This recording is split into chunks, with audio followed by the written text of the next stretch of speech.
Chapter 8 introduction to trigonometry. सबसे पहले तो हम समझते हैं कि ट्रिग्नोमेट्री वर्ड का मतलब क्या होता है। तो अगर हम इस वर्ड को ध्यान से देखें तो हमें यहाँ पे 3 पार्ट्स मिलेंगे, ट्राई, गन और मेट्री। ट्राई का मतलब क्या होता है? ट्राई का मतलब होता है 3, गन का मतलब होता है साइड्स और मेट्रिन का मतलब होता है मेजर करना। इसका मतलब कि trigonometry is related to measuring 3 sides. अब मैथ्स में 3 साइड्स वाला पॉलीगन कौन सा होता है? ट्राइंगल। तो यहाँ से हमें क्या पता चल रहा है कि ट्रिग्नोमेट्री में हम किस चीज़ का मेजर करते हैं? ट्राइंगल्स का। इसीलिए अगर हम ट्रिग्नोमेट्री की डेफिनेशन देखें तो उसकी डेफिनेशन क्या होती है? Trigonometry is the study of relationships between the sides and angles of the right angle triangle. अब हम इस डेफिनेशन को समझते हैं। इसके पहले हमने क्या देखा? ट्रिग्नोमेट्री का मतलब होता है मेजरमेंट ऑफ ट्राइंगल्स। अगर ये सपोज हमारा एक ट्राइंगल है, ट्राइंगल में क्या 2 चीज़ें होती हैं? या तो हमारे पास एंगल्स होंगे, एंगल्स, और या तो साइड्स। इसीलिए जब भी हम बोलेंगे मेजरिंग द ट्राइंगल्स तो यहाँ पे 2 चीज़ों का मेजरमेंट होगा, या तो एंगल्स का और या तो साइड्स का। और इन दोनों के रिलेशनशिप को स्टडी किया जाता है यूजिंग ट्रिग्नोमेट्री। अब ट्रिग्नोमेट्री में सबसे इंपॉर्टेंट बात होती है राइट एंगल ट्राइंगल। मतलब ट्रिग्नोमेट्री में हम जिस भी ट्राइंगल की बात करेंगे वो एक राइट एंगल ट्राइंगल होना चाहिए। राइट एंगल ट्राइंगल क्या होता है? इसमें एक एंगल होता है 90 डिग्री का और बाकी के जो 2 एंगल्स होते हैं, बचे हुए एंगल्स, वो कैसे एंगल्स होते हैं? Less than 90 degree. ऐसे एंगल्स को क्या बोला जाता है? Acute angles. तो राइट एंगल ट्राइंगल में 2 एक्यूट एंगल्स होते हैं और एक 90 डिग्री का एंगल होता है। ट्रिग्नोमेट्री में हम हमेशा राइट एंगल ट्राइंगल्स की ही बात करते हैं। मतलब जितने भी हम ट्रिग्नोमेट्रिक रिलेशंस की बात करेंगे वो केवल राइट एंगल ट्राइंगल में ही लग सकते हैं। अगर हमें कोई सिंपल ट्राइंगल दिया गया हो, सपोज ये एक इक्विलैटरल ट्राइंगल है जिसमें सारे एंगल्स 60 डिग्री के। अब इस ट्राइंगल में अगर हमें ट्रिग्नोमेट्रिक रिलेशंस लगाने हैं तो हमें क्या करना पड़ेगा? कुछ कंस्ट्रक्शन करने के बाद हमें एक 90 डिग्री का एंगल मिल जाएगा, राइट एंगल ट्राइंगल, और फिर हम इस राइट एंगल ट्राइंगल में ट्रिग्नोमेट्री लगा सकते हैं। अब बात करते हैं ट्रिग्नोमेट्रिक रेशियोज की। ट्रिग्नोमेट्रिक रेशियो जैसा कि नाम सजेस्ट कर रहा है, ट्रिग्नोमेट्रिक मतलब ट्रिग्नोमेट्री का यूज किया जा रहा है, और रेशियोज।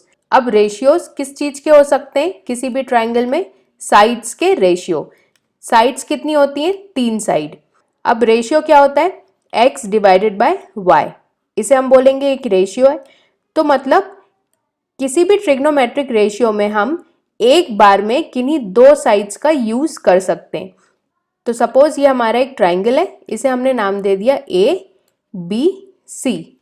साइड्स कौन सी बन जाएंगी? ए बी, ए सी और बी सी। अगर हम रेशियोज लिखना चाहें इनकी साइड्स के तो कितने रेशियो लिख सकते हैं? एक बार लिख सकते हैं A B by B C, दूसरी बार लिख सकते हैं B C by A C by A B, और इनका उल्टा। मतलब टोटल हम 6 ट्रिग्नोमेट्रिक रेशियोज लिख सकते हैं किसी भी राइट एंगल ट्राइंगल में। अब हम समझते हैं कि इन रेशियोज को लिखा कैसे जाता है।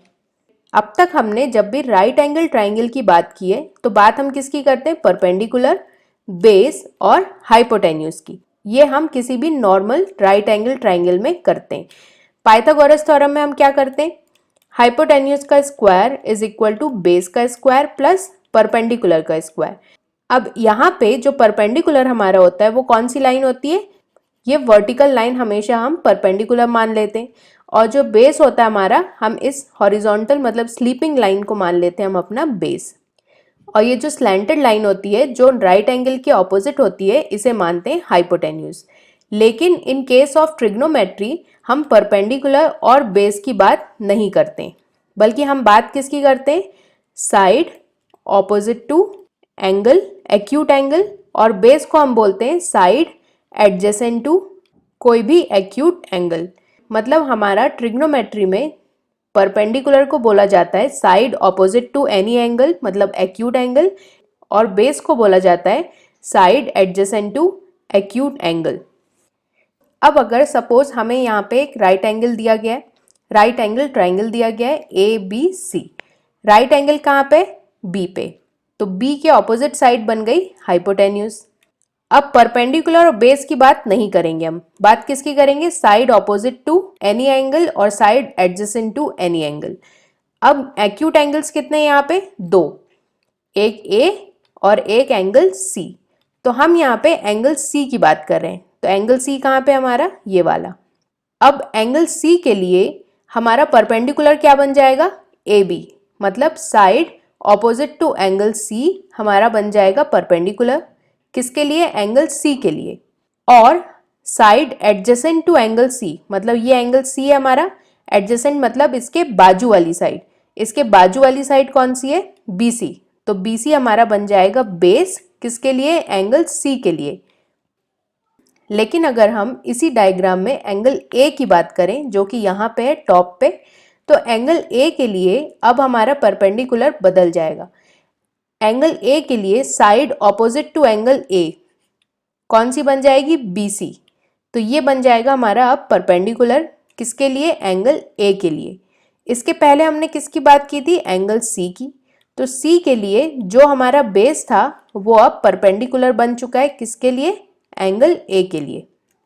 सिमिलरली अब एंगल ए के लिए बेस क्या बन जाएगा, side adjacent to angle A, angle A के बाजू वाली साइड कौन सी है, ए बी, तो ए बी बन जाएगा हमारा अब बेस।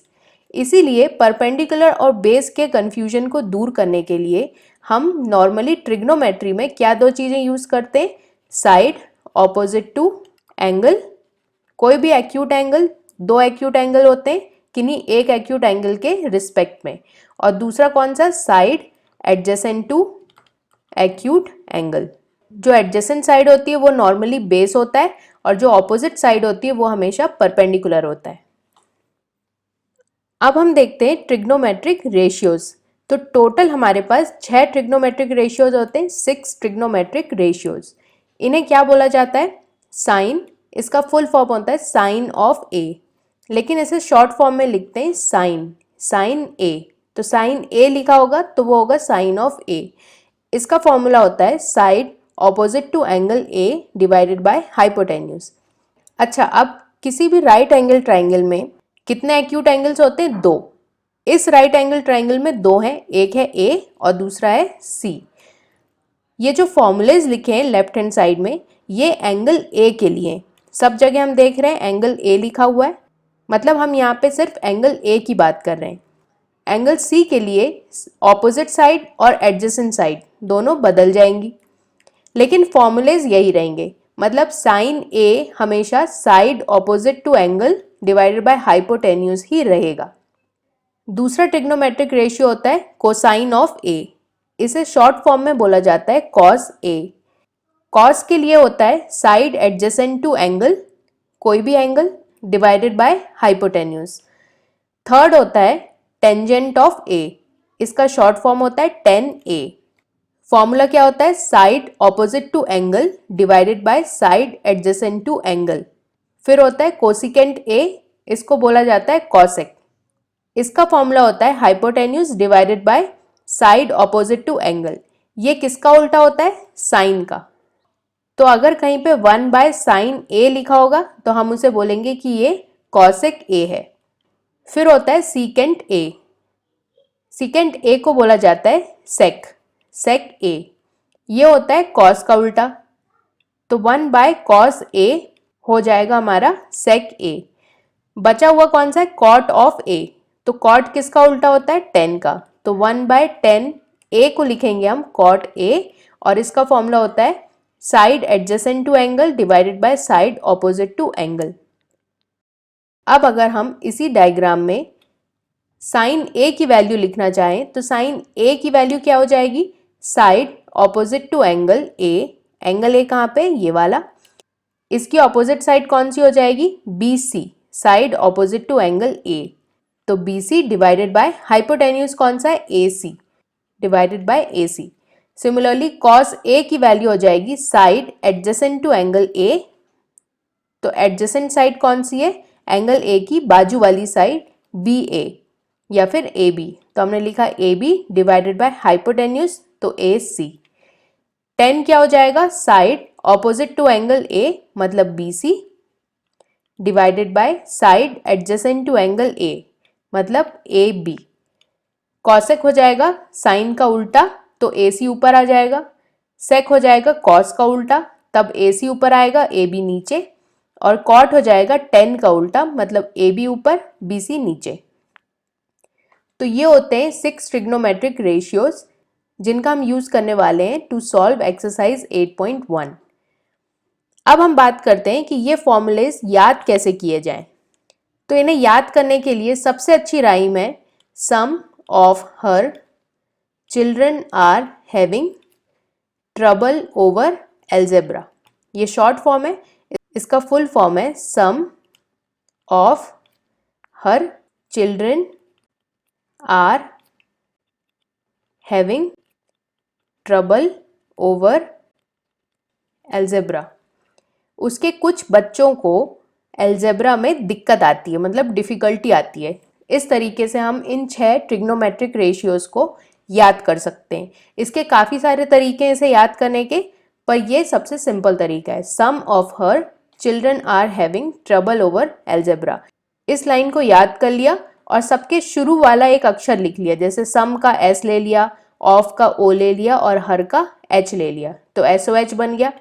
अब जो यहाँ पे S है वो डिनोट कर रहा है किसे, साइन को, तो साइन का फॉर्मूला क्या हो जाएगा O/H मतलब opposite side divided by hypotenuse. Similarly CAH का मतलब क्या है, C से चिल्ड्रन, A से R, H से हैविंग। तो C डिनोट कर रहा है यहाँ पे कॉस को, तो कॉस का फॉर्मूला हो जाएगा A/H। A मतलब एडजेसेंट साइड और H मतलब हाइपोटेन्यूज। T यहाँ पे डिनोट कर रहा है 10 को, तो 10 का फॉर्मूला हो जाएगा O/A। O से ओवर और A से एल्जेब्रा। अब O किसको डिनोट कर रहा है यहाँ पे, ऑपोजिट साइड को, और A डिनोट कर रहा है एडजेसेंट साइड को। साइन, कॉस और 10 याद कर लिया तो हम इजीली कॉसेक, सेक और कॉट निकाल सकते हैं। तो ये होता है तरीका याद करने का ट्रिग्नोमेट्रिक रेशियोज को। अब हम सॉल्व करते हैं एक्सरसाइज 8.1।